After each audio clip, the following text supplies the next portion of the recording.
Vamos a iniciar esta cuarta sesión. Ya todos ya conocen la dinámica, me presento, por si no habían leído ahí la reseña. Yo soy Tomás Campero, soy el presidente de Cajas de Chile, que es la Asociación de Cajas de Compensación, y hoy día yo creo que vamos a tener un módulo súper interesante en torno a una variable que escuchamos todos los días, en realidad, y que a veces es muy incomprendida, que es el riesgo, y específicamente vamos a hablar del riesgo soberano, que es el riesgo de los países, y el riesgo corporativo, que es el riesgo de las empresas. Ese es el tema del día de hoy. La dinámica va a ser la misma.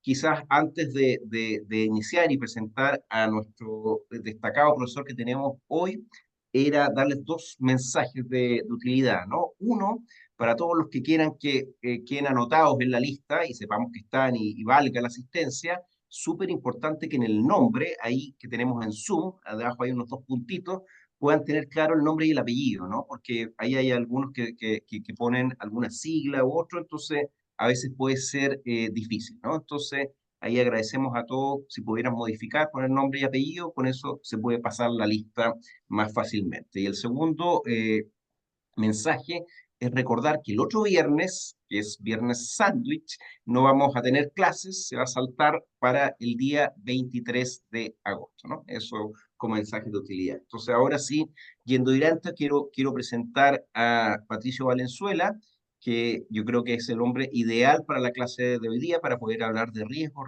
soberano, corporativo.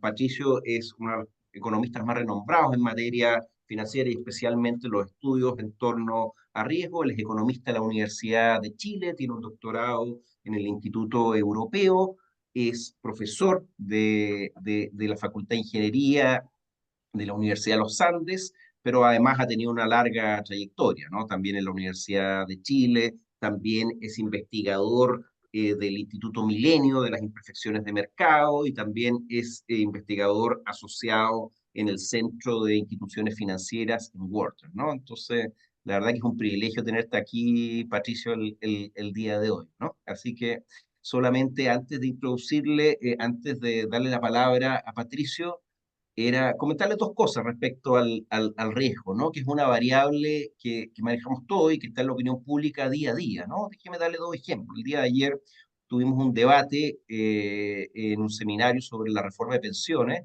y el senador Galilea, uno de los temas claves que nombró, dijo, oye, nosotros estamos evaluando esta demanda del gobierno en la reforma respecto a que si se va o no a habilitar este préstamo intergeneracional, ¿no? Y una de las condicionantes que no afectara el riesgo país y el riesgo soberano, que es lo que vamos a hablar hoy día. Entonces, yo creo que entender bien de lo que está hablando el senador Galilea es clave, porque ellos piensan, el sector que representa el senador Galilea, piensa que es clave de que esa variable no se mueva a través de que se habilite este préstamo intergeneracional, ¿no? Entonces, también, por ejemplo, para las cajas de compensación, y más que para las cajas, para la gente de la calle, para los afiliados, ¿no? Nosotros las cajas trabajamos con 7 millones pensionados, trabajamos con trabajadores, y una de nuestras prestaciones sociales es el crédito social. Y el crédito social se financia con la deuda. Nosotros nos damos la vuelta a nombre de la población que no tiene acceso al sistema financiero y pedimos prestado. Y por lo tanto, el riesgo corporativo, el riesgo que tienen las cajas, que se mide, lo miden distintas clasificadoras, es clave para finalmente que el financiamiento de la población, en este caso de menores recursos, sea mejor o peor. O sea, el riesgo es algo clave en la economía, en la finanza y en general en la discusión pública todos los días. Entonces, creemos que es poder entenderlo, era poder dar algunas ideas respecto a eso, es fundamental en este curso. Así que solamente era para darles un par de ejemplos de cuán presente está esta variable y ahora sí le damos la palabra ahí a nuestro profesor Patricio Valenzuela. Bueno, muchas gracias Tomás por esa presentación. Eh, Agradecer a todos los periodistas y futuros periodistas que nos están acompañando. También agradecerle por la labor que ustedes realizan. Yo creo que esta es una manera de cómo un poco le podemos devolver la mano de cuando ustedes nos ayudan a difundir el trabajo que nosotros hacemos, ¿ya? Por favor, voy a comenzar, pero siéntanse libres de interrumpirme, de hacerme cualquier pregunta. Podemos tener preguntas al final, pero si hay alguna pregunta aclaratoria, feliz. En algunos casos también les voy a pedir que participen, que a lo mejor lean algunas cosas de la presentación, cosa que esto sea lo más dinámico posible, ¿ya?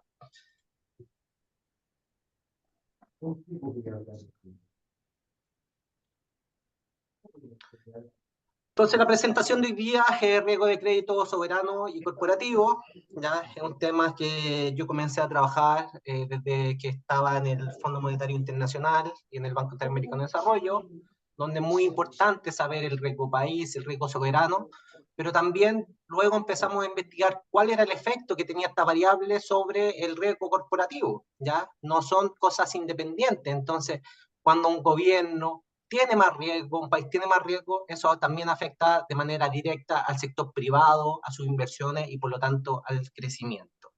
¿Ya? Hoy día voy a comenzar con una breve definición de lo que es riesgo soberano y riesgo corporativo. Luego voy a hablar sobre qué son las calificaciones de riesgo, que muchas veces vemos en la prensa, estos índices AAA, AA más, AA menos, que pasamos de grado de inversión a bonos basura, etcétera. Les voy a decir cuáles son las principales agencias calificadoras de riesgo, que son quienes emiten estos riesgos para tanto los países como para las corporaciones.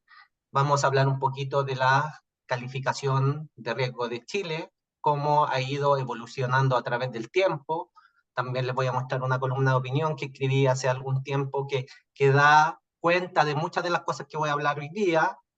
Y luego vamos a relacionar el riesgo con el costo de financiamiento, ¿ya? Esa es la importancia, el riesgo afecta al costo de que se pueden financiar los países y las empresas, y por lo tanto el costo de financiamiento afecta directamente a la inversión. Obviamente yo puedo invertir si mi costo de financiamiento es más barato, porque eso estoy haciendo una inversión que es rentable, y obviamente la relación finalmente con crecimiento.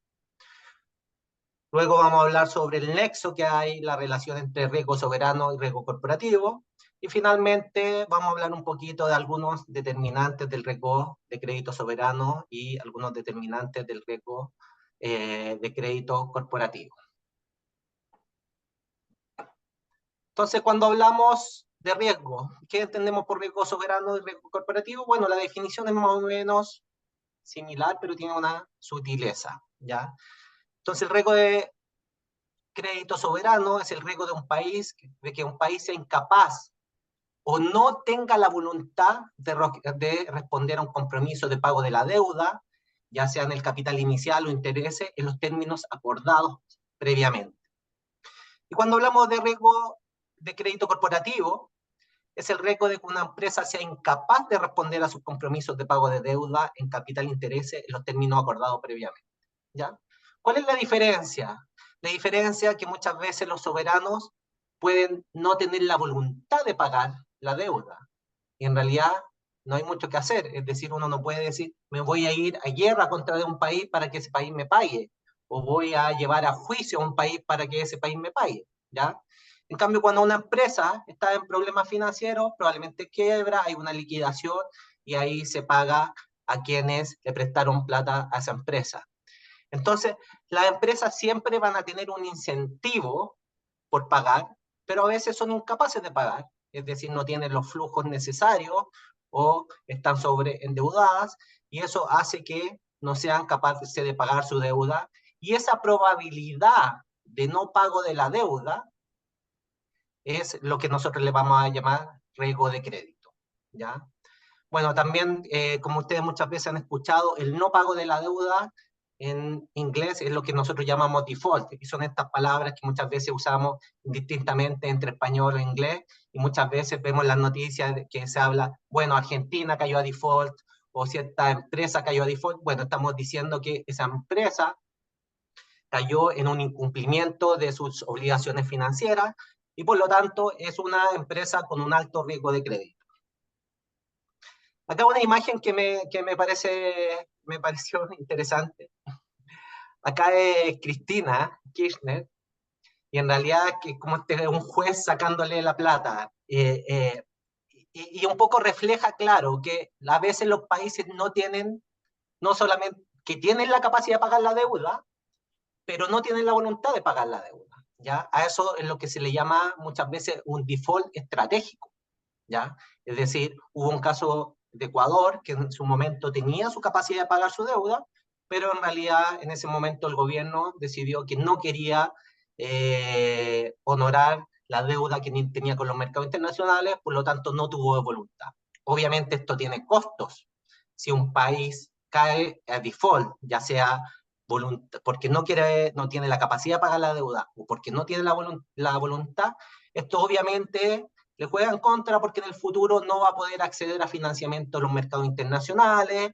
Si es que llega a acceder, va a acceder a unas tasas mucho más altas porque refleja cierto riesgo, es decir, la historia, lo que yo soy hoy día, también refleja parte de la historia. Entonces, si hice default en el pasado, es probablemente que haga default hoy día, y por lo tanto los inversionistas me exijan una mayor rentabilidad por el riesgo asociado, ¿ya? Es importante acá decir que en finanzas, una de las relaciones principales es que si yo quiero ganar más, tengo que arriesgar más, ¿ya? Es decir, hay una relación entre riesgo y retorno. Entonces, cuando los inversionistas en un mayor riesgo, en un bono que están comprando, en una deuda que están comprando, le van a exigir un riesgo mayor. Ojo, acá para los periodistas también decir que el riesgo financiero no significa perder plata, ¿ya? Si vemos los fondos de pensiones, cuando uno toma el fondo de pensión más riesgoso, probablemente va a tener una mayor rentabilidad en el largo plazo. En finanzas, el riesgo financiero significa incertidumbre.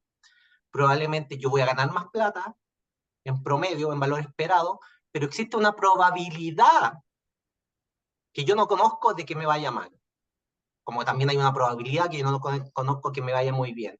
Entonces, esa incertidumbre es a lo que nosotros le llamamos riesgo financiero. Por ejemplo, cuando yo tengo plata y la pongo en un depósito a plazo, yo sé cuánto me va a pagar el banco de aquí a fin de año. Pero si compro una acción, probablemente a lo mejor si hice una buena elección de una acción, probablemente voy a ganar más dinero, pero en realidad yo no sé cuál va a ser el precio de la acción en el futuro. Entonces, esa incertidumbre es lo que es el riesgo financiero. Patricio, Sí, teníamos acá una consulta, ¿no? Patricia Pérez sí, preguntaba que en la diferencia entre el riesgo soberano y el riesgo corporativo, el hecho de que al riesgo soberano tú no lo puedes, excepto, como dices tú, en una guerra, ir a sacarle los bienes a otro país, algo absolutamente difícil. Por eso es que se habla como que los países no quiebran, en realidad, y tú diste más bien ejemplos de que el no hacerlo, no pagar sus deudas, tiene costos muy altos, ¿no? Y tú diste los claro. ejemplos que significa endeudarse más caro y, en fin, otras cosas más. La pregunta es entonces, llega a un extremo, países, no quiero hablar nada contra la gente en África, pero sabemos muchos que tienen muchas crisis y en otros lados, y Latinoamérica, ¿para qué hablar? Hay países que han llegado, digamos, al extremo de quebrar, o sea, ¿realmente podemos entender como que un país puede quebrar o realmente siempre, aún con un riesgo altísimo, alguien les presta, en fin, o sea, realmente nunca quiebra? Siempre hay un Bueno, rescate del Fondo sí, sí, Monetario, o sea, de alguna manera los países no quieren. sí. A ver, dos cosas. Primero voy a dar una anécdota que es súper interesante. En algún momento algunos inversionistas en Inglaterra trataron de llevar a juicio a Argentina, ¿ya? Pero en realidad tú cómo llevas a juicio a un país no puedes. Entonces justo estaba el barco insignia de Argentina, estaba por, eh, por África, creo que estaba en Ghana, no sé, en un país que era una colonia de Inglaterra, y lo que trataron de hacer fue embargar el barco para recuperar cierta pérdida por el no pago de la deuda. Ahora, hay tratados internacionales que dicen que uno no puede confiscar armamentos de guerra. Entonces el barco se lo tuvieron que devolver a Argentina, ¿ya? Pero lo que quiero decir es un ejemplo claro que muchas veces los inversionistas no tienen herramientas para cobrarle a un país, ¿ya? Lo otro, obviamente cuando un país va a default, luego volver a acceder a los mercados internacionales es difícil, ¿ya? Pero no significa que eso sea permanente, porque muchas veces esto está asociado a los gobiernos, a diferentes gobiernos. Entonces, cuando vemos a Argentina, por ejemplo, con una Cristina Kirchner que no quiere pagar la deuda, pero bueno, luego después llega un gobierno de derecha que en realidad dice, bueno, es importante tener a los mercados internacionales, vamos a ir a negociar con el Fondo Monetario Internacional para que nos dé financiamiento, para que podamos cumplir estas obligaciones financieras, llega a acuerdo con los inversionistas a los que le debía plata, probablemente en otras condiciones, Ahí el país puede decir, mira, en realidad el gobierno pasado no le va a pagar nada, yo les voy a pagar algo, no lo que estaba prometido inicialmente, pero bueno, para que salgamos de esta situación y comencemos nuevamente de cero. Entonces sí hay casos en que un gobierno probablemente, no sé, Venezuela probablemente tiene cerrado el acceso a los mercados de capital internacionales hasta que no cambie el gobierno.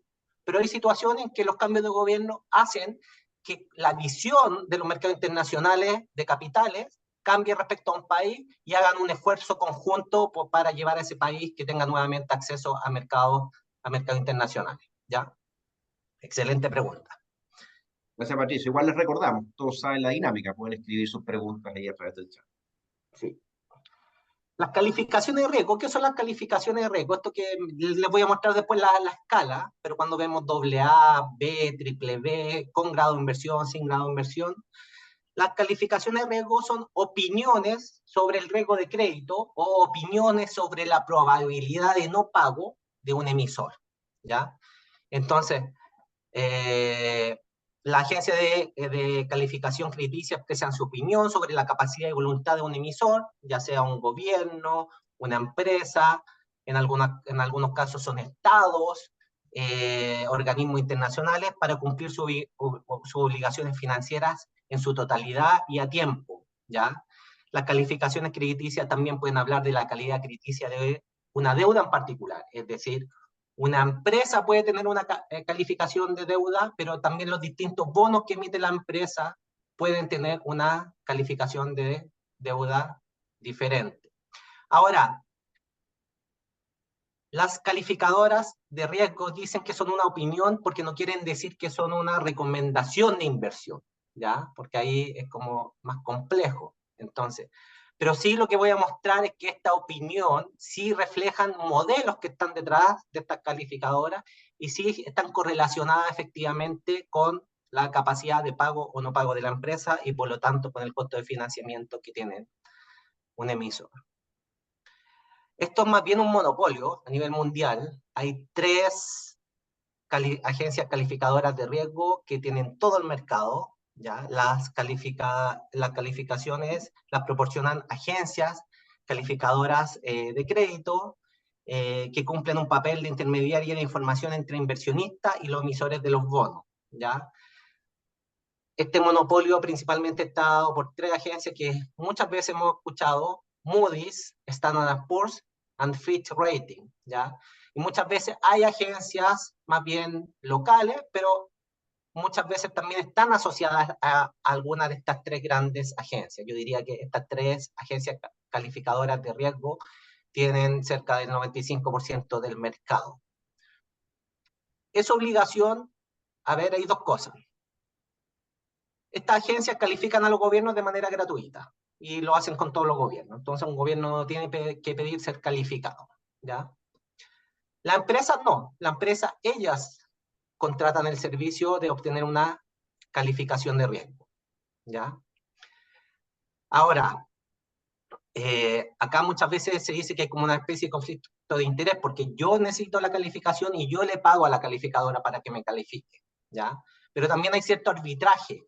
Por ejemplo, en algún momento vi que una calificadora acá de Chile decía, mira, yo le puse tal calificación de riesgo a Falabella, entonces luego llegó Almacenes París y me dijo, bueno, explíqueme por qué le puso esa calificación de riesgo, por qué es mejor o peor que la mía. Entonces ahí la agencia tiene que explicar cuál es el modelo, ya sea más bien cuantitativo o cualitativo, de por qué llegó a esa calificación de riesgo, ¿ya? También las calificadoras de riesgo dicen que las calificaciones son más bien opiniones, pero de mediano a largo plazo. Entonces, muchas veces estas calificaciones no vemos que cambian, como cambian los mercados a cada minuto, diariamente, sino que vemos que cambian en el mediano plazo, en el largo plazo, porque reflejan más bien el riesgo de crédito más bien de mediano plazo, ¿ya? Entonces, por esto muchas veces se dice, oye, mira, en realidad una empresa se fue a la bancarrota y no fue capturado por la calificación de riesgo. Bueno, porque las calificaciones de riesgo no se mueven de manera tan rápida muchas veces como lo hace el mercado. Entonces, déjenme dijimos que habían calificaciones de riesgo que reflejaban la capacidad de pago que tiene un emisor, que puede ser una empresa, un gobierno, un estado, etcétera. Y acá hay una tabla de las distintas calificaciones de riesgo, probablemente las más conocidas son las de Standard Poor's y de la Fitch, que tenemos en las dos columnas de la izquierda, que va de AAA a más, a menos, hasta default. No sé si acá, Francisca, se le puede dar, se pueden dejar de silenciar los micrófonos. No sé si alguien puede ir ayudándome a leer. A ver, por ejemplo, Paula Ya. Pérez.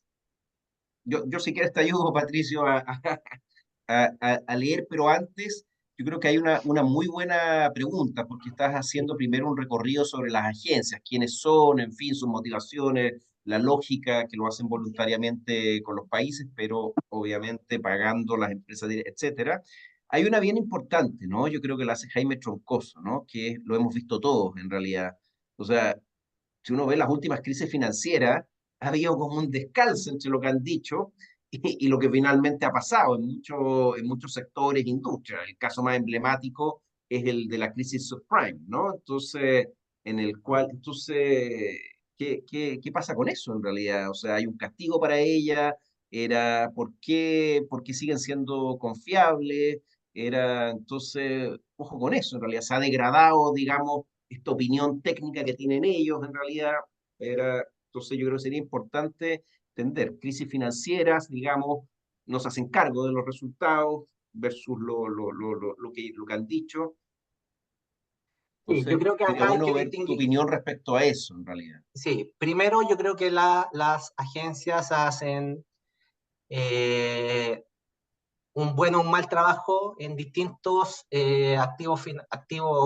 distintos tipos de calificaciones de riesgo. Yo creo que la calificación de riesgo de los países es como más fácil identificarla, la de las empresas quizás también, pero también lo que pasa es que las clasificadoras de riesgo se pusieron a evaluar ciertos activos financieros que parecían ser muy diversificados, entonces estos activos financieros o estos portafolios diversificaban el riesgo, pero no tenían en cuenta que hay un riesgo sistémico, ¿ya?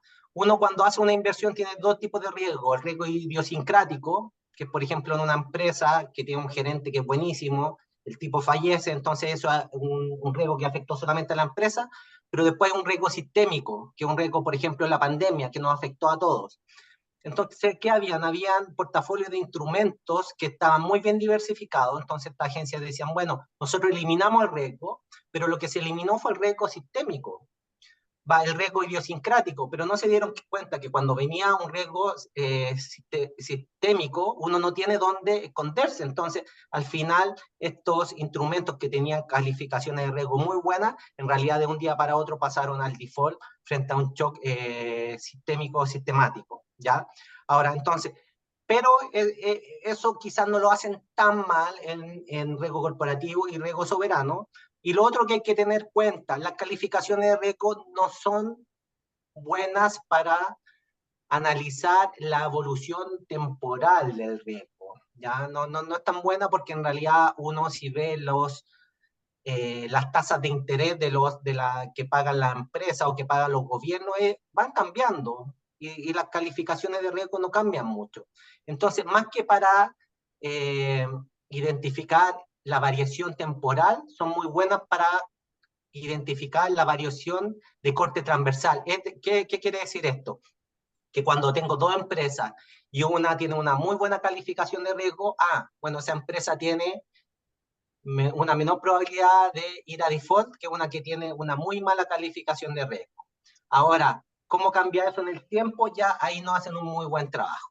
Y también, bueno, por eso obviamente las clasificadoras de riesgo dicen, un poco para protegerse, que son opiniones y que son de mediano o largo plazo.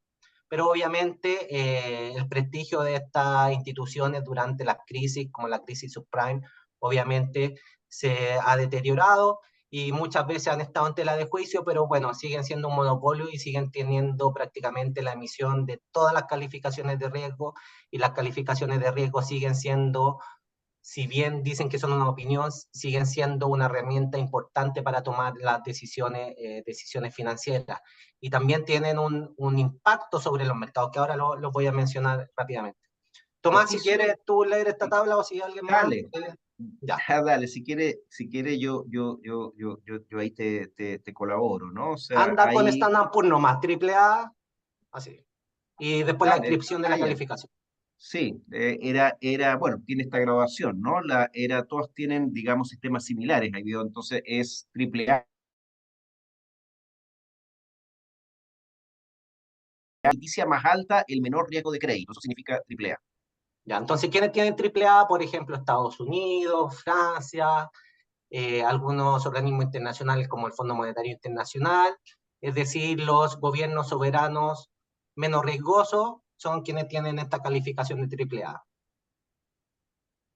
Después, Sí, claro, la graduación que venía, que es un peldaño más abajo, es en el fondo le quitan una A y le agregan un más. Entonces, doble A más y en Modis, en vez de más, le ponen uno, ¿no? Entonces es doble A, uno, doble A más y eso significa, y hay como tres ahí, ¿no? A menos, ¿no? O sea, que es como en la categoría, según la descripción, que son gente que tiene calidad crediticia muy alta con muy bajo riesgo de crédito.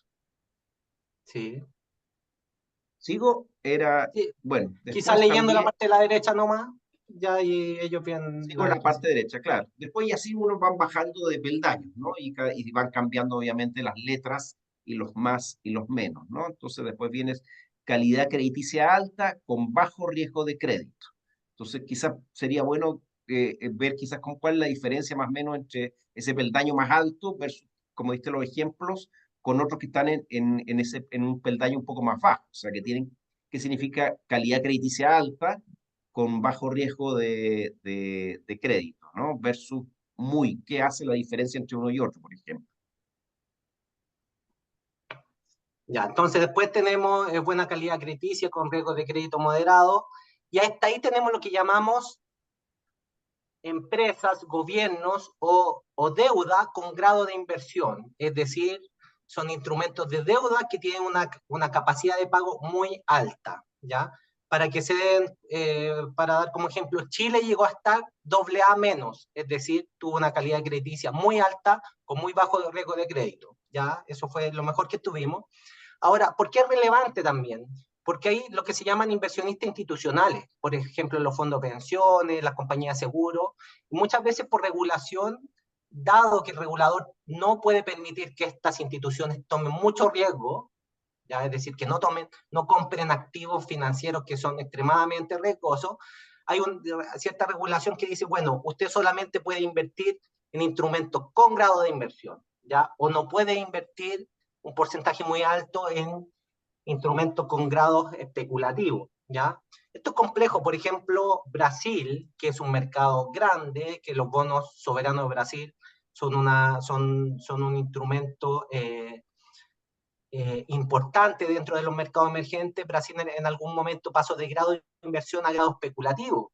Entonces, ¿qué pasó? Que todos estos inversionistas institucionales tuvieron que correr a vender instrumentos de Brasil para poder comprar otros con grado de inversión, ¿ya? Y eso obviamente, eh, estos como vuelos de inversiones tan masivas muchas veces causan un impacto importante en el precio de los activos financieros, ¿ya?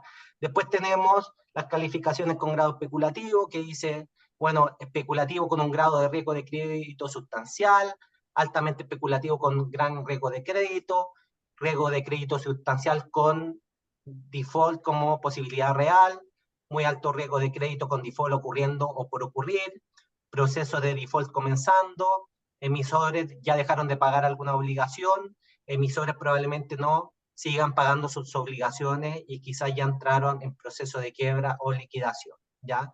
Entonces es importante saber esta escala, que cuando hablamos de que un país, por ejemplo, saltó en su calificación de riesgo, por ejemplo, de triple A, quiere decir que está mejorando su capacidad de pago, ¿ya? O cuando tenemos una empresa que pasó de triple B a B, quiere decir que esa empresa está empeorando su capacidad de pago. ¿De acuerdo a qué? Bueno, de acuerdo a los modelos que tienen las clasificadoras de riesgo, que son modelos son modelos sobre la opinión, sobre la probabilidad de default de un emisor. ¿Ya? Patricio, Sí. quizás valdría la pena dar un ejemplo. ¿Qué es lo que hace cambiar, por ejemplo, cuando alguien está de A más y pasa a un doble A menos? Por ejemplo, ¿qué variable hace cambiar a estas clasificadoras? En el caso de Chile u otro país que nos diera un ejemplo, mira, pasó esto y les hizo cambiar la opinión. No sé, pagaron cierta deuda, tuvieron superávit fiscal, equilibrio, no sé, ¿qué hace cambiar de un lado a otro? Ya, por ejemplo, en el caso del gobierno de Chile, una caída importante y permanente del precio del cobre, que hace que los ingresos del gobierno de Chile sean menores, puede hacer que caiga su capacidad de pago y por lo tanto se vea deteriorado su calificación de riesgo. Pasar de un periodo donde estamos creciendo, no sé, cuando estamos creciendo al 5% y de repente comenzamos a crecer al 1%, obviamente un país que crece menos tiene menos capacidad de recaudar impuestos y por lo tanto tiene menos capacidad de pagar sus obligaciones financieras y eso también afecta su calificación de riesgo porque en realidad ahora es más difícil, esto es como una casa.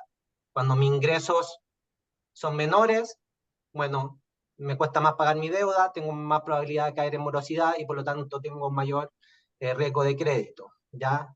En el caso de la TAM, bueno, cuando la TAM, uno podría haber dicho, bueno, la TAM es una empresa que es sólida, ahora la gente está comenzando a viajar, yo creo que le va a ir bien en el futuro, tiene buena calificación de riesgo porque cada vez los viajes son más populares, pero de repente viene una pandemia donde ya no hay más vuelos y por lo tanto los ingresos de la TAM caen al suelo y con eso su capacidad de pagar sus obligaciones es casi nula y por lo tanto prácticamente pasa a una situación de muy alto riesgo de crédito. ¿Ya? Igual vamos a seguir ahondando en esto, después vamos a terminar con los determinantes de los riesgos de crédito soberano y de los riesgos de crédito corporativo. ¿Ya? Entonces vamos a ir Perfecto. ahí. Me imagino, Patricio, quizás también esta la tienes explicada más adelante, pero igual hagamos la pregunta por si quisieras comentarla desde ya, ¿no? La que la hace Francisco Peña, ¿no? Que es la relación entre riesgo corporativo y riesgo país, o sea, cómo uno afecta al otro, cómo están relacionados, ¿no? O sea, era el hecho que caigan muchas empresas de un país en riesgo o disminuye su calificación, cuánto afecta, y al revés, ¿no? Tomando, por ejemplo, la crisis griega, ¿no? O sea, que es una crisis en la cual un país que estaba aparentemente estable empezó a desestabilizarse, ¿no? En términos financieros, ¿no? Sí. Entonces, Riesgo, ¿cuál es el la riesgo relación sobre, entre las empresas, sus riesgos, el riesgo país? ¿Cómo se mueve eso? el riesgo soberano es un determinante importante de la clasificación de riesgo corporativo. Yo tengo un trabajo que se llama Sovereign Ceiling, un concepto que le voy a hablar después, que es sobre el techo soberano, que muestra que efectivamente, en promedio, por una caída de un notch, o por ejemplo o de dos noches, por ejemplo, un país que cae de A más a menos, en promedio, las corporaciones de ese país van a caer un notch, la mitad, ¿ya? Entonces, pero el riesgo soberano es un determinante fundamental e importante del riesgo corporativo. ¿Ya? Entonces, de ahí vamos a hablar sobre una columna de opinión que escribí en algún momento, que algún ministro de, Economía, de Hacienda dijo, bueno, en realidad a mí no me interesa yo no trabajo para las clasificadoras de riesgo. Entonces, si nos baja la clasificación, en realidad no me interesa mucho. Bueno, eso está mal porque en realidad cuando el país baja de calificación de riesgo, tiene dos efectos. El primero, que para el país se le hace más costoso endeudarse. Conseguir financiamiento lo puede hacer, pero a un costo mayor. Y el segundo, que afecta directamente al sector privado. Y uno diría, ¿pero por qué afecta al sector privado? Bueno, porque un país con problemas financieros comienza a tomar acciones que afectan directamente al sector privado. Por ejemplo, en Argentina, controles de capitales, es decir, el gobierno no tiene divisas o los dólares para pagar su deuda internacional, ¿de dónde la consigue? El sector privado, a través de los controles de capitales, como el corralito, ese tipo de cosas. Entonces, le quita los dólares al sector privado y después el sector privado tiene peso argentino, pero no puede pagar su deuda en los mercados internacionales. un país que no está creciendo. ¿Qué hace muchas veces? Por ejemplo, en Chile, ¿qué queremos hacer? ¿O qué quieren hacer el gobierno mucho? Subir los impuestos. ¿A quién va a afectar eso? Principalmente a la empresa, que van a tener mayores costos y finalmente van a tener una menor capacidad de pagar su deuda. En un país que no crece, que el riesgo soberano es mayor, pero también el no crecer hace que las ventas de la empresa sean menores y por lo tanto su capacidad de pago de su deuda sean menores. Entonces, obviamente, hay una relación clara e importante entre el riesgo soberano y el riesgo corporativo. Ya acá hay un ejemplo, entonces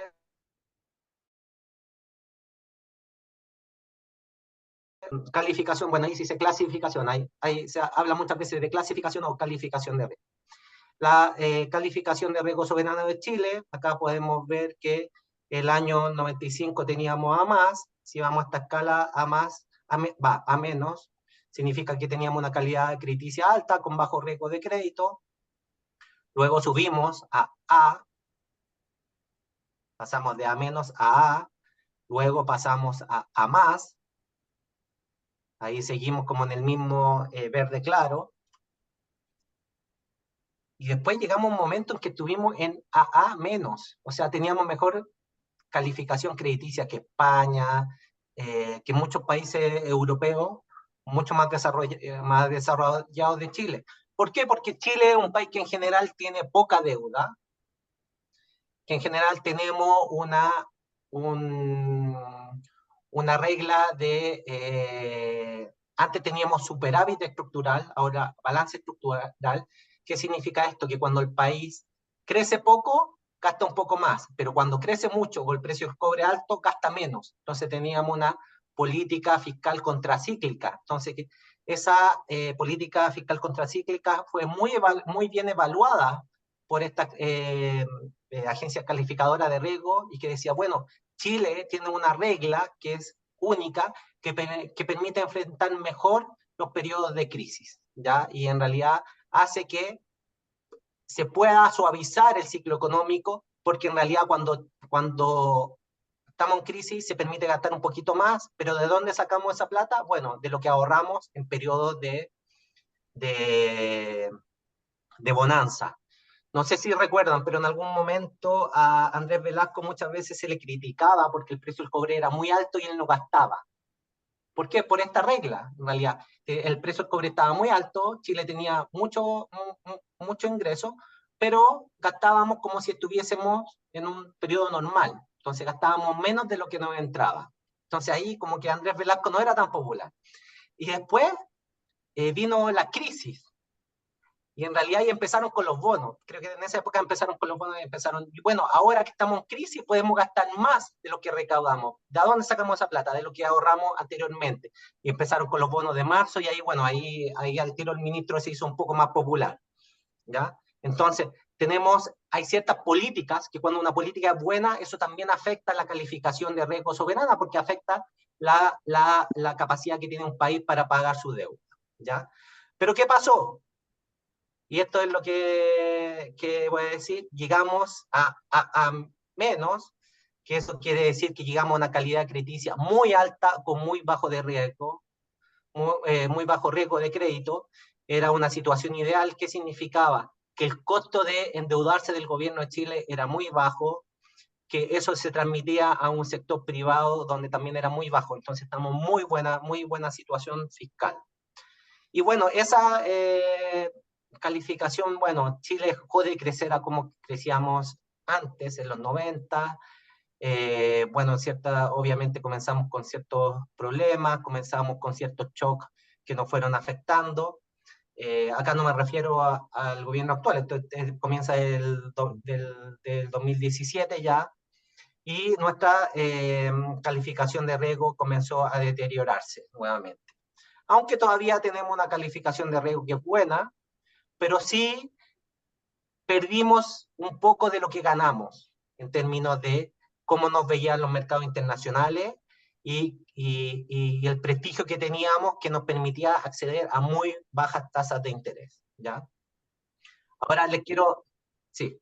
Patricio, como como para ponerle números, ¿no? O sea, era para ver como la diferencia concreta, o sea, en términos de tasas de interés, por ejemplo, cuánto te significa si estás en A versus lo mejor que estuvimos, ¿no? Doble A menos, como para ver la diferencia estar en un lado o en el otro, ¿no? Y lo segundo era preguntarte en qué club estamos hoy día, como para, dijiste antes estábamos sobre España, qué sé yo, algunos hacen una idea de dónde estamos ahora, quiénes son los que Bueno, tienen A, por ejemplo. hoy día estamos en A, probablemente estamos obviamente mucho mejor, seguimos estando mejor, siendo el mejor país de la región en términos de riesgo soberano.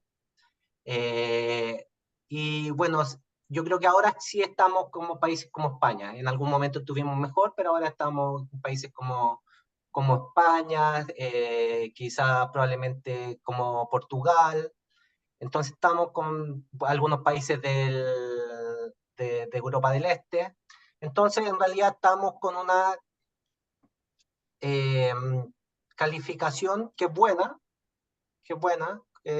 probablemente del mundo más desarrollado, eh, pero no estamos en lo que llegamos a estar, ni tampoco en AAA, que es donde están las potencias que están, obviamente, Estados Unidos, Francia, Noruega, los países nórdicos, etcétera, ¿ya? Ahora, ahora miren acá, y esto es súper importante.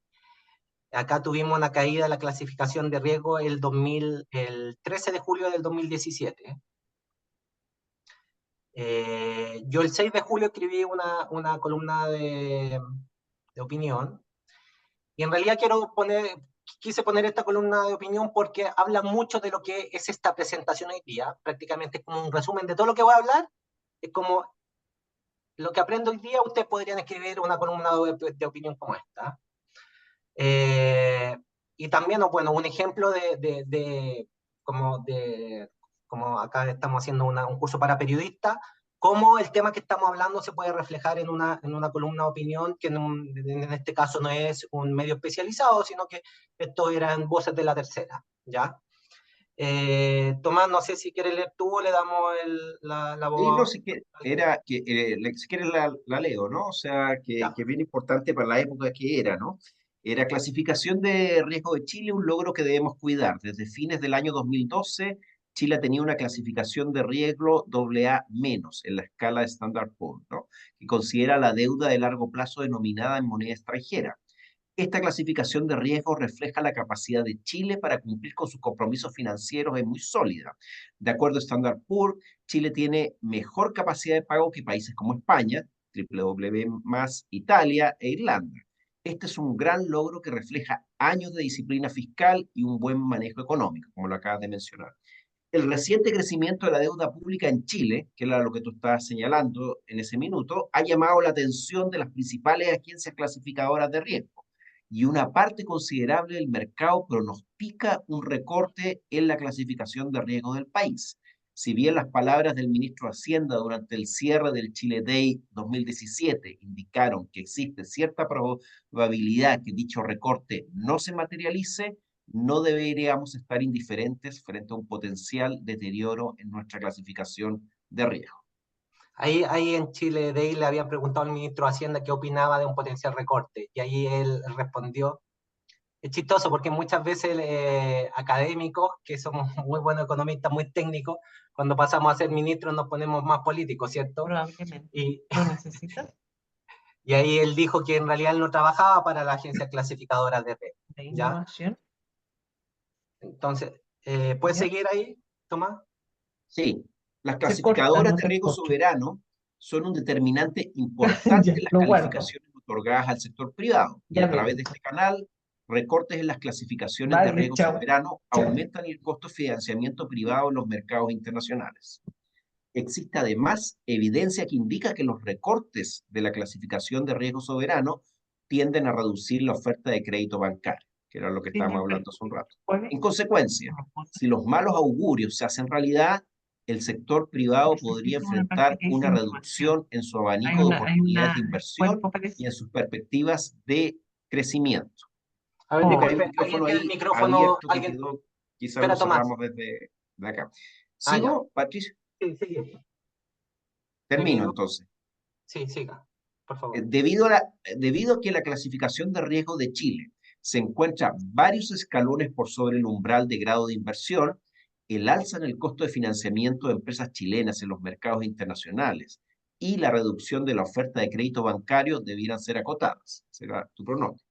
Sin embargo, estos no son transitorios, ya que recuperar la clasificación de riesgo va a tomar tiempo y en consecuencia los efectos de un recorte podrían significar un costo importante para el país y sus ciudadanos en el mediano y largo plazo. Chile ha conseguido un número importante de logros históricos en los últimos años.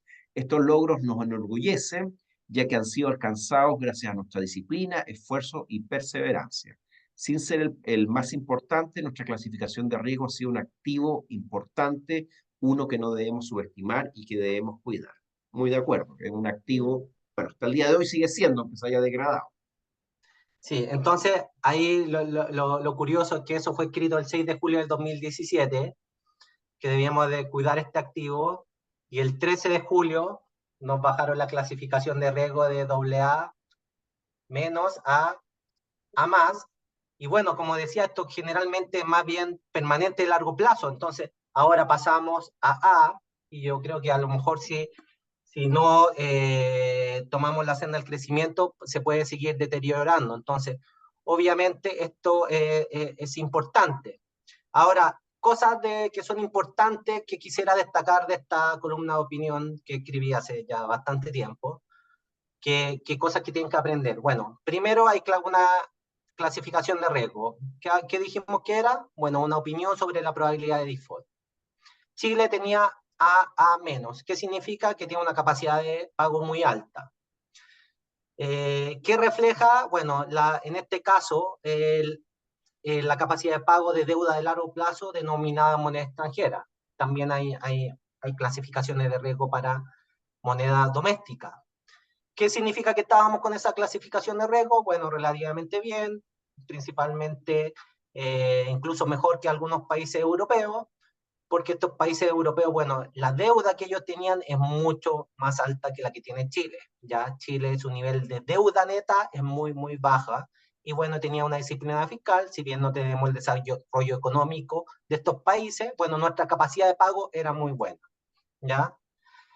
Acá menciona lo del Chile Day, yo creo que siempre es importante que el gobierno tenga en cuenta la calificación de riesgo. ¿Y por qué es importante? Porque la calificación de riesgo soberana es un determinante importante, no solamente de la calificación de riesgo del sector privado, sino que también afecta la oferta de crédito bancario.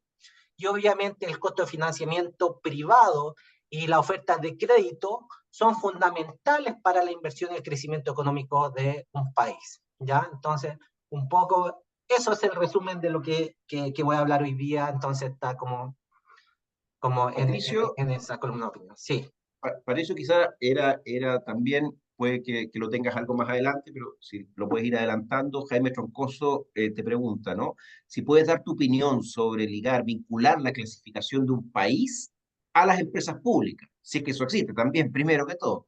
Pues, por ejemplo, en el caso de NAMI, que los auditores dicen que es una empresa inviable, tenga una clasificación tan alta, ¿no? O sea, era si nos puede dar una opinión de eso, si se puede claro. ligar la Acá, por ejemplo, clasificación del país a las empresas públicas, ¿no? claro. Que son parte del Estado, ¿no? Y qué pasa con eso cuando tienes auditoras que opinan que es una empresa inviable, pero tienen clasificaciones altas. Sí, efectivamente. Por ejemplo, si vemos la banca, uno podría decir, a lo mejor el Banco Estado no es es un banco grande, importante, probablemente bien administrado, pero probablemente no es el banco con una mayor rentabilidad en Chile, ¿ya? Pero aún así, probablemente el banco con la mejor calificación de riesgo de Chile. ¿Por qué? Porque el Banco Estado, al ser una empresa pública, tiene la misma calificación del gobierno de Chile. ¿Por qué es esto? Porque si bien hay otras empresas que a lo mejor no podrían ser inviables, si bien o podrían ser menos eficientes, empresas públicas, los pagos, la obligación de los pagos, finalmente los compromisos financieros los tiene que realizar el Estado. ¿Ya? Entonces, si bien es una empresa que podría estar en problemas financieros, esa deuda es deuda pública y por lo tanto, dado que el gobierno no quiere caer en default, es probablemente que esta empresa en términos de pago de la deuda, no necesariamente de que esta empresa como se elimine o se cierre, pero el pago de los compromisos de la deuda lo va a realizar el gobierno. Y por lo tanto, en ese caso, es como que en términos de pago de la deuda, esta empresa tiene la espalda del gobierno y por lo tanto tiene la misma calificación de riesgo. Entonces, efectivamente, existen empresas que podrían estar en un estrés financiero como por sí solas, pero dado como que cuentan con el apoyo del gobierno para cumplir sus obligaciones financieras, tienen la misma calificación de riesgo. ¿Ya? Ahora, Clarísimo, gracias. ahora, ¿qué vamos? ¿Por qué es importante todo lo que hablé? Bueno, ustedes podrían decir, oye, pero hablaste de la calificación de riesgo, por qué es importante este A, doble A, triple A, B, grado de inversión, grado especulativo? Bueno, porque por lo que mostramos en esta secuencia. El riesgo de crédito refleja la probabilidad de default y por lo tanto refleja el riesgo de no pago. Los inversionistas a mayor riesgo exigen mayor rentabilidad, por lo tanto una empresa o un gobierno que tiene mayor riesgo de crédito tiene que pagar mayores intereses, por lo tanto afecta el costo de financiamiento, el costo de financiamiento afecta a la inversión y finalmente la inversión afecta al crecimiento económico. Por lo tanto, ¿qué podemos decir? Que tener una buena calificación de riesgo, como ahí el ministro en su momento decía que a lo mejor no era tan importante, es fundamental porque refleja al costo que se va a endeudar el gobierno y al costo que se va a endeudar el sector privado y eso afecta a la inversión y el crecimiento de un país. Acá una pregunta que hiciste, Tomás, más o menos, ¿cómo se refleja? ¿Esto qué muestra? Es un poco antiguo este gráfico, pero me parece que está bien hecho. Entonces, ¿qué refleja? Bien, refleja la relación que tenemos en el eje X, tenemos la calificación de riesgo, y en el eje Y tenemos el rendimiento de las emisiones de deuda de gobiernos y de empresas, ¿ya? Entonces, esta línea, ¿qué refleja? Que a medida que yo tengo una menor clasificación de riesgo, mi probabilidad de no cumplir mis obligaciones financieras es mayor y por lo tanto tengo que pagar un costo de financiamiento mayor, ¿ya? Obviamente acá estas tasas se ven súper bajas porque eran un periodo donde el mundo en general estaba mucho más estable y las tasas eran más bajas. Pero lo que quiero mostrar con esta figura es que hay una relación estrecha entre peor calificación de riesgo, mayor riesgo de crédito, mayor probabilidad de default y por lo tanto un mayor costo de financiamiento. ¿Ya? La línea, más negra es sobre emisiones de gobiernos, es decir, bonos soberanos, y la punteada es la de empresas de corporaciones. Y uno podría decir, oye, pero ¿por qué acá, cuando hay mayor riesgo, los gobiernos en promedio tienen que pagar más que las empresas en promedio? Bueno, por lo que dije anteriormente, cuando tenemos una buena calificación de riesgo, tanto la empresa como los gobiernos pagan. Pero a medida de que un gobierno está más cerca del default, en caso de default, los inversionistas no van a recuperar nada. ¿Por qué? Porque no puedo obligar a un país a pagar su deuda. Tendría que irme a guerra, no lo puedo llevar a un juzgado, a un juicio, etcétera. En cambio, ¿qué pasa con la empresa? Bueno, una empresa se va a la bancarrota, generalmente entra en un proceso de liquidación y con lo que se recupera del proceso de liquidación, los inversionistas algo recuperan, por lo tanto el riesgo es algo menor, ¿ya? Pero acá podemos decir, mira, pasar de A triple B, o no sé, a W significa, al menos en este periodo, significaba un punto porcentual, ¿ya? Ahora, obviamente, las tasas de ahora son mucho más pronunciadas y un salto de a W probablemente refleja es mucho más que un punto porcentual, probablemente 2,5 puntos porcentuales. Después vamos a hablar del costo de financiamiento e inversión. Entonces, como un ejemplo, acá puse solamente un ejemplo. Si el rendimiento obtenido en un proyecto es del 15%, y el costo del capital, es decir, el costo de financiarse de la empresa es un 10%, el proyecto agregará valor. Es decir, yo tengo una idea, no tengo plata, la tengo que financiar, la financio al 10%, pero el proyecto me otorga un 15%, gano plata, entonces entrega valor. Por lo tanto, la empresa debería invertir en el proyecto. Pero si mi riesgo de crédito es mayor, como dije acá, si mi riesgo de crédito es mayor, mi costo de financiamiento va a ser mayor. Este es un promedio, pero acá hay empresas que son muy riesgosas, que tienen tasas muy altas. Es de un 20%, y el rendimiento del proyecto es 15%, yo pierdo plata, porque financiar ese proyecto me sale más caro que la rentabilidad que me da el proyecto. Por lo tanto, la empresa no debería invertir en el proyecto. Entonces, ¿qué quiero decir esto? Que el costo de financiamiento, que en cierta manera está asociado al riesgo de crédito, afecta directamente las inversiones. Y obviamente sabemos que las inversiones afectan el crecimiento. Acá también una tabla quizá algo antigua, pero un gráfico algo antiguo, pero que refleja muy bien la correlación negativa que existe entre las tasas de default y el crecimiento económico. Ya acá podemos ver que cuando las tasas de default, en el caso de Estados Unidos, fueron muy altas, fue cuando el país estuvo en una recesión. Y cuando las tasas de default son más bajas, los países crecen. Aquí hay doble causalidad, es decir, un país que crece hace que sus empresas puedan generar ingresos y que tengan mayor capacidad de pago, ¿ya? Entonces, un país que crece, entonces el crecimiento afecta la tasa de default, pero también la tasa de default afecta al crecimiento. En un país que la empresa empieza a desaparecer, eso afecta al crecimiento económico. Pero acá aquí vemos que hay una correlación negativa, es decir, cuando hay mayor riesgo de crédito, los países crecen menos. ¿Por qué? Porque hay mayor riesgo de crédito, los costos de financiamiento son más altos, la inversión es más baja y por lo tanto no se crece. ¿Ya? Entonces ahí terminé con esta parte de la presentación, la importancia del riesgo de crédito para el crecimiento económico. Ahora voy a profundizar un poquito, muy brevemente, en la relación entre el riesgo de crédito soberano y el riesgo corporativo.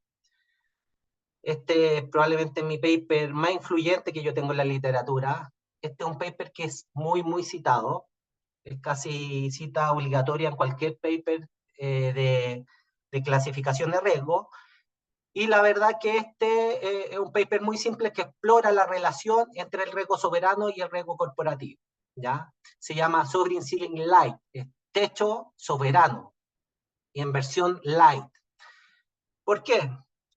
Porque hasta 1997 había una política de la agencia calificadora de riesgo que decían que ninguna corporación podía tener una calificación de riesgo superior a la del país donde estaba ubicada.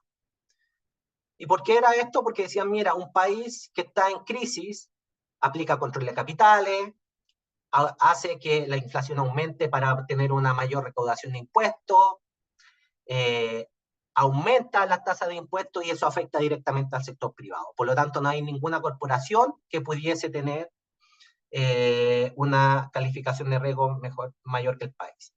Sin embargo, después del 1997, dijeron, oye, pero en realidad ahora tenemos empresas que son globales, que su economía no depende tanto del país, sino más que del contexto global.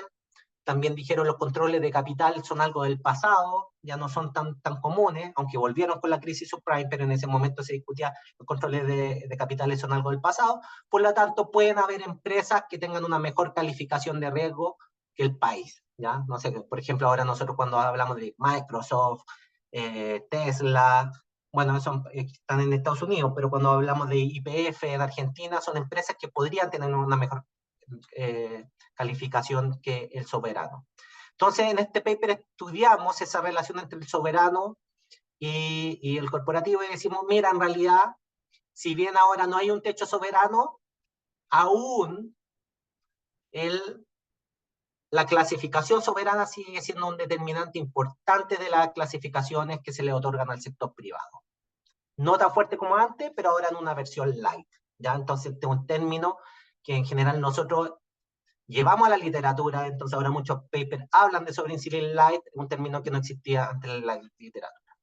¿Qué muestra este gráfico? Estas figuras muestran, por ejemplo, acá la relación entre el riesgo soberano en el eje X, la calificación corporativa. La línea es una línea de 45 grados. Ustedes ven el puntero, ¿no? Y se ¿Se ve ve, ya. se Entonces, esta ve, es una línea de Patricio. 45 grados. ¿Esto qué quiere decir? Por ejemplo, acá cuando un país tiene un rating, acá le pusimos números. Esto es triple A y esto es default. Cuando un soberano tiene un rating de 12, un corporativo tiene uno de 12. Eso era la línea de 45 grados. Entonces vemos que antes de 1997 no había ninguna empresa que estuviera por sobre esta línea, es decir, no había ninguna empresa que tuviera una calificación de riesgo mayor que el soberano, entonces porque había un techo soberano, no se permitía. Después del 97 dijeron, no, mira, hay empresas, por ejemplo, este es el caso de Argentina, Argentina estaba en default, pero YPF tenía era una empresa gigante con buen ingreso, que recibía su ingreso probablemente en dólares, por lo tanto tenía capacidad de pago y dijeron, mira, YPF puede tener una mejor calificación de riesgo que Argentina. Si bien vemos que acá algunas corporaciones comienzan a perforar el techo soberano, igual vemos que acá estas burbujas que reflejan cuántas observaciones hay, vemos que igual el techo soberano igual persiste en cierta manera. ¿Ya?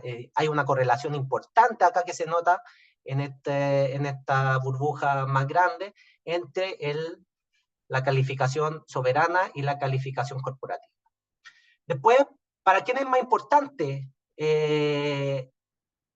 la calificación soberana?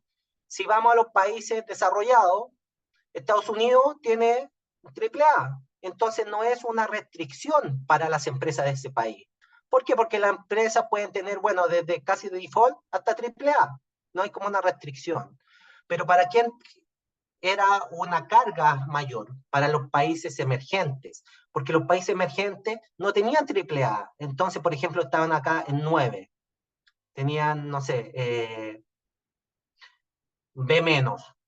Entonces eso sí hacía que muchas empresas se restrinjan a B menos. Entonces, sí pasar de una calificación de riesgo, por ejemplo, de soberana de 21 a 9, hace que muchas empresas bajen su calificación de riesgo, entonces hace que muchas empresas en un país que es más riesgoso aumenten su riesgo de crédito corporativo y por lo tanto aumente su costo de financiamiento. Esta es un gráfico que me gusta mucho, porque de hecho lo replican en muchos papers en journal como muy prestigiosos. Por ejemplo, en el Journal of Finance, Journal of Financial Intermediation, han replicado este gráfico. ¿Qué es lo que muestra este gráfico? Muestra la distribución de la relación entre el rating corporativo de una empresa menos el rating soberano. Entonces, cuando estamos por sobre cero, quiere decir que estas empresas son empresas que perforaron el techo soberano, son empresas que tienen mejor calificación de riesgo que el gobierno donde se ubican, ¿ya? Y acá no, acá esta empresa que es negativa, es decir, que son empresas que tienen una calificación de riesgo menor a la del país. Pero lo curioso acá, que hay un salto importante, hay como un bunch, hay como que se agruparon muchas empresas acá, justo en el techo soberano. El techo soberano es cuando las empresas tienen la misma calificación de riesgo, que el soberano. Entonces, ¿qué nos quiere decir esto? Que probablemente estas muchas empresas que si seguimos una distribución normal deberían tener una mejor calificación de riesgo, pero que al haber como una especie de sovereign ceiling light, fueron restringidas por la calificación del país y por lo tanto son empresas que se ubicaron acá en la línea, es decir, cuando un país pasó de una alta calificación de riesgo a una menor, restringió a muchas firmas, ¿ya? Entonces, con este paper, bueno, lo que decimos que efectivamente las clasificaciones de riesgo soberana son un determinante importante de las clasificaciones de riesgo corporativa. Nosotros encontramos que en promedio una caída de 2 clasificaciones de riesgo corporativas tiene un impacto de una calificación de riesgo en el sector privado. De hecho, antes de tener este paper, antes de que lo publicase, cuando tenía una versión preliminar, esto antes del doctorado, yo trabajaba en el Banco Interamericano de Desarrollo, y tenía un amigo que se fue a Wall Street a hacer una pasantía, y me dijo, oye, me pasaron tu paper para que me lo estudiara. ¿Y por qué se lo pasan? Porque en realidad, ¿qué hacen los bancos de inversión? Están diciendo, oye, mira, si un gobierno tiene una caída en su clasificación de riesgo, eso va a afectar la clasificación de riesgo de las empresas y por lo tanto va a afectar el precio que tienen estos instrumentos financieros de esta empresa y por lo tanto nosotros podemos hacer cierto arbitraje con esa caída en el precio. ¿Ya? Bueno, y ahora voy a terminar con algunos determinantes sobre el riesgo de crédito corporativo, cuáles son las variables que afectan al riesgo de crédito corporativo y cuáles son algunas variables que afectan al riesgo de crédito soberano. Anteriormente dijimos en una relación, pero cuáles son las variables que afectan cada uno de estos riesgos, ¿ya? Y este es un modelo de Merton, que es un modelo muy complicado. Es un modelo por el que Merton, que es profesor de MIT, ganó el premio Nobel en un estudio que se hizo el año 73, pero yo se lo voy a mostrar de manera gráfica y muy intuitiva, para que tengan una idea de cuáles son los determinantes de la clasificación de riesgo corporativo. ¿Qué tenemos en este gráfico? Esta línea de acá, supongan que es el valor de la empresa, ¿ya? Entonces, el valor de la capitalización de mercado de la empresa, es decir, voy a la Bolsa de Santiago y compro todas las acciones de Endesa, pero esas acciones van cambiando van cambiando en el tiempo y entonces este es el precio que tiene Endesa si compro todas las acciones de Endesa. ¿Ya? Entonces este es el valor de la empresa. Hasta acá. Esto, que book liabilities, son los pasivos. Entonces esta es la deuda que tiene la empresa. Entonces esto es lo que vale la empresa, esta es la deuda que tiene la empresa. Estamos hasta acá, llegamos hasta este punto de aquí. ¿Cuánto va a valer hacia el futuro la empresa? No sabemos, pero hay una probabilidad de que su precio aumente, llegue hasta acá, hay una probabilidad más alta de que su precio siga más o menos constante, y hay una probabilidad de que el precio de la empresa caiga hasta acá. ¿Ya? Ahora, ¿cuándo una empresa hace default? Cuando el valor de la empresa cae por debajo de lo que debe la empresa. Entonces, si la empresa vale menos de lo que debe, no hay razón para que la empresa exista, porque en realidad debe más de lo que vale. Por lo tanto, es cuando la empresa se tiene que ir a default y se tiene que ir a bancarrota. Entonces, ¿qué quiere decir acá? Esta es la probabilidad de que una empresa baje por este punto. Entonces, esta es la probabilidad de default. ¿Ya? Entonces, esta zona sombreada es la probabilidad de default. Entonces, ¿qué les voy a mostrar que es importante? Si aumentan las deudas, esta línea de acá va a subir. Entonces, supongamos que va a estar acá, entonces la probabilidad de que la empresa llegue a un punto donde su valor es menor que su deuda, va a ser más fácil que alcance ese punto, por lo tanto su probabilidad de default aumenta. Entonces, ¿qué estamos diciendo? A medida que aumenta la deuda por sobre lo que vale la empresa, esta relación, es decir, su nivel de apalancamiento, su nivel de endeudamiento, a medida que aumenta su nivel de endeudamiento, la probabilidad de default va a ser mayor. Si la volatilidad, si tenemos una empresa en servicios, bueno, ahora no veamos el caso de Enel, pero en general las empresas de servicios son empresas que son muy estables, entonces la volatilidad del valor de la empresa es muy chiquito. Entonces, cuando el tipo de esa empresa, esta empresa se va a mover por acá, que llegue a este punto de default, es poco probable. Pero si tenemos una empresa, ya, entonces, ese era Enel. Entonces llega acá, la probabilidad de que caiga es baja. Ahora tuvo una crisis, entonces la volatilidad de su valor va a ser muy grande. Entonces, ¿qué quiere decir? Que la probabilidad de que su valor caiga mucho y caiga al momento de default es mayor. Entonces, ¿qué estamos diciendo? Si esto lo llevamos a nuestras finanzas personales, ¿qué estamos diciendo? Bueno, si yo me endeudo más como porcentaje de mi ingreso, tengo una mayor probabilidad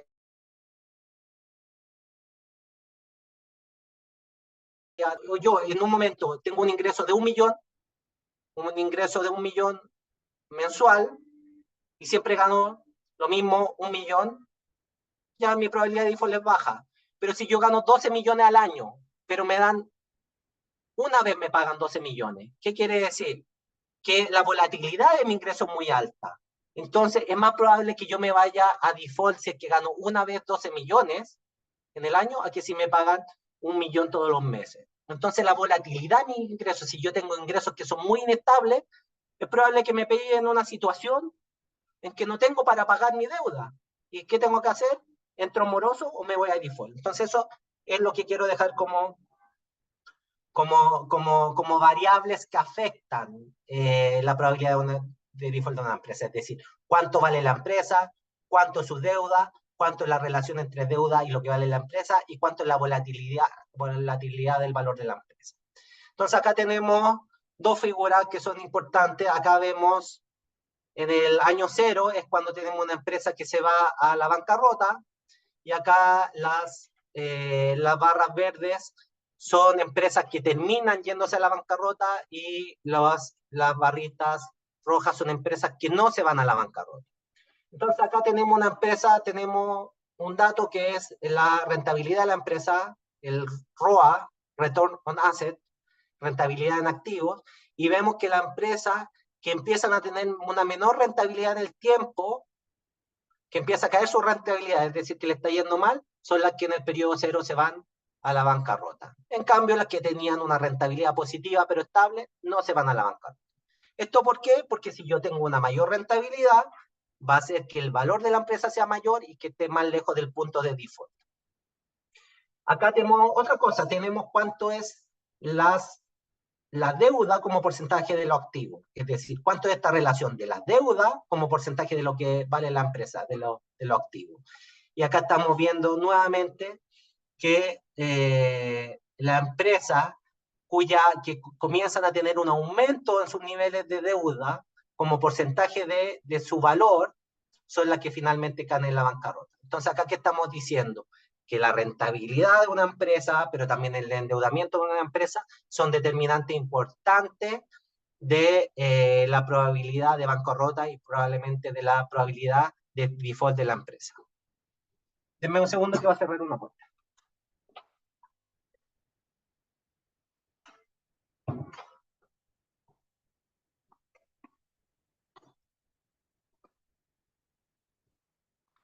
Y acá solamente voy a autorreferente, le voy a mostrar rápidamente algunos estudios que tengo en temas de riesgo de crédito corporativo y algunas nuevas variables que parecen ser relevantes cuando tratamos de explicar cuál es el riesgo que tiene el riesgo de crédito de las empresas. ¿Ya? Entonces, este es un estudio que publiqué en abril de este año en Economic Letter, y que muestra que la incertidumbre de las políticas económicas son un determinante importante del riesgo de crédito. ¿Ya? Entonces, en realidad, cuando tenemos gobiernos que tienen políticas económicas que no son que no nos entregan mucha certidumbre, eso afecta que las empresas puedan hacer inversiones, que puedan tener ingresos, y probablemente afecta su probabilidad de pago. ¿Ya? Acá tengo otro estudio que este fue mi tesis de doctorado, que dice que el riesgo de refinanciamiento es un determinante de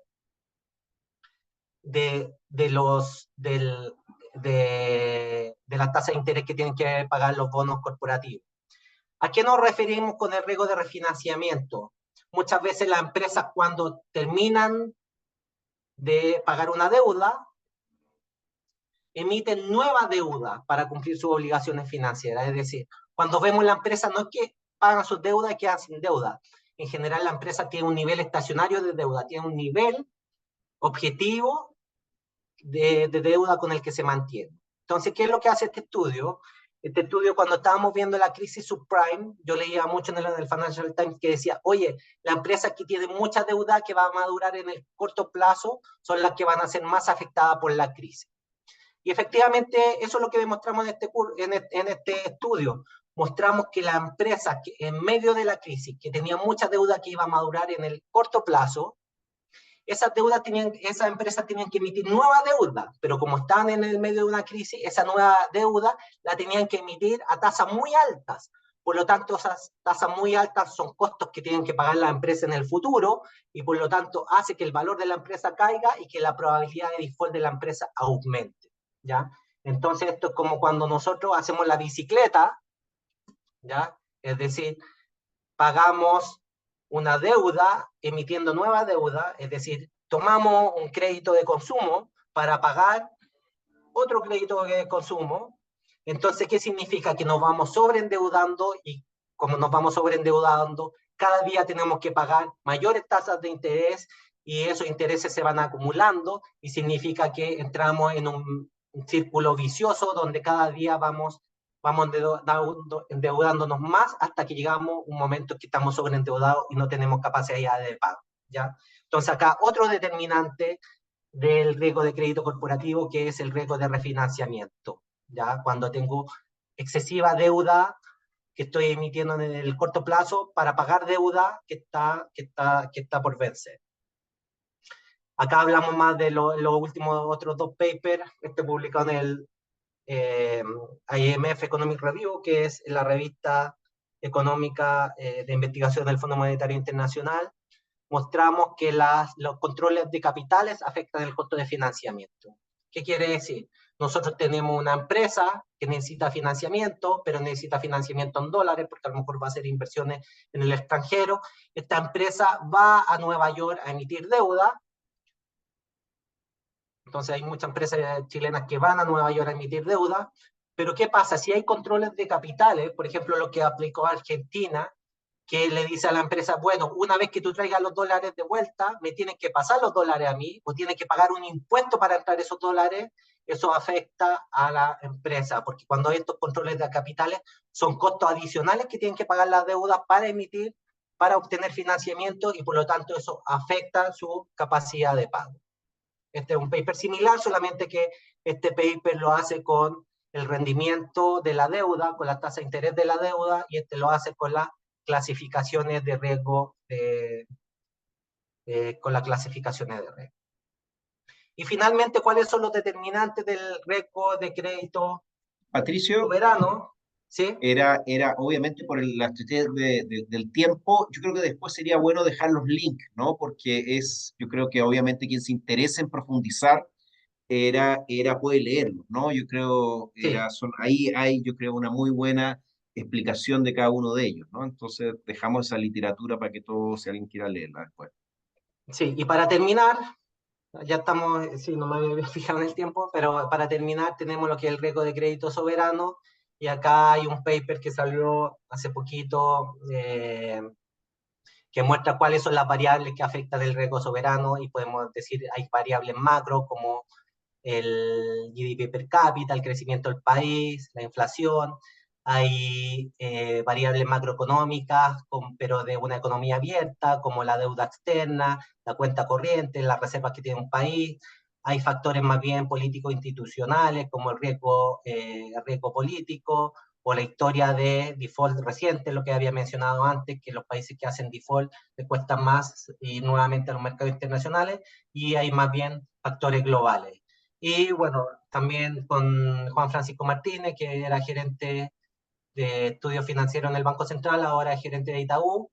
Y también publicamos hace muy poquito un estudio en el Journal of Financial Stability que creamos una medida de fragilidad bancaria y mostramos cómo la fragilidad bancaria afecta a los spreads de los bonos soberanos. ¿Por qué? Porque cuando tenemos un sector bancario frágil, muchas veces el gobierno es el que tiene que hacer un bailout, tiene que salvar al sector bancario, y por lo tanto es un costo adicional para el gobierno, y esto se refleja en el costo de financiamiento de los gobiernos. ¿Ya?